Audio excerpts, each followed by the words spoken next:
ఉన్నటువంటి తెలుగు వాళ్ళే ఆయన విగ్రహాన్ని. పల్నాడు జిల్లా చిలకలూరుపేటలో ఎద్దుల బల ప్రదర్శన పోటీలు అట్టహాసంగా ప్రారంభమయ్యాయి. ఈ పోటీలను మంత్రి గొట్టిపాటి రవికుమార్, ఎంపీ కృష్ణదేవరాయలు, ఎమ్మెల్యే ప్రతిపాటి పుల్లారావు ప్రారంభించారు. ఈ సందర్భంగా మంత్రి గొట్టిపాటి మాట్లాడుతూ ఎడ్ల బల ప్రదర్శన పోటీలు నిర్వహించడం మంచి పరిణామమని అన్నారు. 2014లో టీడీపీ ప్రభుత్వ హయాంలో ఎద్దుల బండ్ల లాకుడు పోటీలను ప్రోత్సహించామని గుర్తు చేశారు. ఎడ్ల బల ప్రదర్శన పోటీలు తెలుగు రాష్ట్రాల ప్రత్యేకత అని ఎంపీ కృష్ణదేవరాయలు తెలిపారు. అంతరించుకుపోతున్న ఒంగోలు జాతి ఎడ్లను సంరక్షించుకోవాలని చెప్పారు. అందుకోసం రైతులకు ప్రభుత్వ ప్రోత్సాహం అవసరమని అన్నారు. ఎద్దుల పందాలే కాకుండా పుల్లారావు ట్రస్ట్ ద్వారా ఐ క్యాంపులు కానీ మెడికల్ క్యాంపులు కానీ చాలా పెద్ద ఎత్తున పెట్టడం జరిగింది. చాలా మంచి మంచి కార్యక్రమాలు ట్రస్ట్ ద్వారా చేస్తున్నారు. చాలా మంచిది. దాంతోపాటు ఇందాక పెద్దల పుల్లారావు గారు చెప్పారు ఒక మంచి మాట.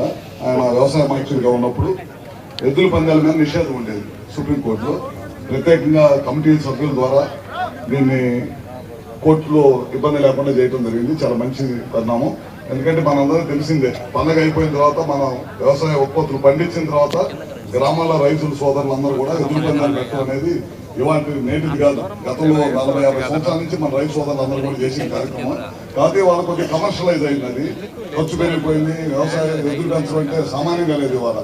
అందుకని కొద్దిగా కమర్షియలైజ్ అయింది. అయినా సరే పండగ అయిపోయిన తర్వాత మన గుంటూరు, ప్రకాశం, కృష్ణ ఈ ప్రాంతంలోనే ఎక్కువ ఎద్దుల పందాలు పెడతాం. 30 నుంచి 40 పైన ఎద్దుల పందాలు పెడతా ఉంటాము. అన్ని కూడా బ్రహ్మాండం జరుగుతూ ఉంటాయి. ఏ కార్యక్రమంకైనా జనాన్ని పిలవాలి, కానీ ఒక ఎద్దుల పందాన్ని మాత్రం 1,00,000 మంది జనం వాళ్ళే వచ్చి కూర్చునే కార్యక్రమం ఏదైతే కార్యక్రమం ఎద్దుల పందాలు ఎక్కడ జరిగినా సరే అదో మంచి కార్యక్రమం. అది కూడా ఇవాళ స్వర్గీయ నందమూరి తారక రామారావు గారు 30 సంవత్సరాలు మన దగ్గర నుంచి దూరం అయిపోయింది. ఈ ఎడ్ల జతల్ని తీసుకొచ్చి ఈ పోటీల్లో పాల్గొంటున్న ప్రతి ఒక్కరికి కూడా నా అభినందనలు తెలియజేసుకుంటా ఉన్నాను. ఈ జాతి అంతరించిపోకుండా దీనికి ముందుకు తీసుకువెళ్ళటానికి మీరు ప్రతి క్షణము కూడా తప్పిస్తా ఉన్నారు, కష్టపడతా ఉన్నారు. ఎంతో ఖర్చుతో కూడుకున్న పని.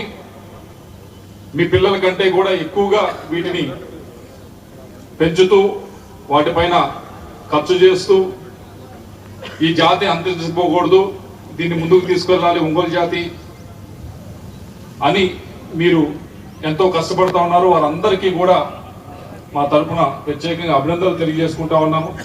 ఇందాక పుల్లారావు గారు చెప్పారు, ఈ ఎడ్ల పందాలు ఏదైతే ఉన్నాయో వాటిని ఆయన అగ్రికల్చర్ మినిస్టర్గా ఉన్నప్పుడు దీన్ని మరింతగా ముందుకు తీసుకువెళ్ళడానికి, దీనికి ఒక స్థానం కల్పించడానికి అన్ని విధాలకు కూడా ప్రయత్నించడం జరిగింది.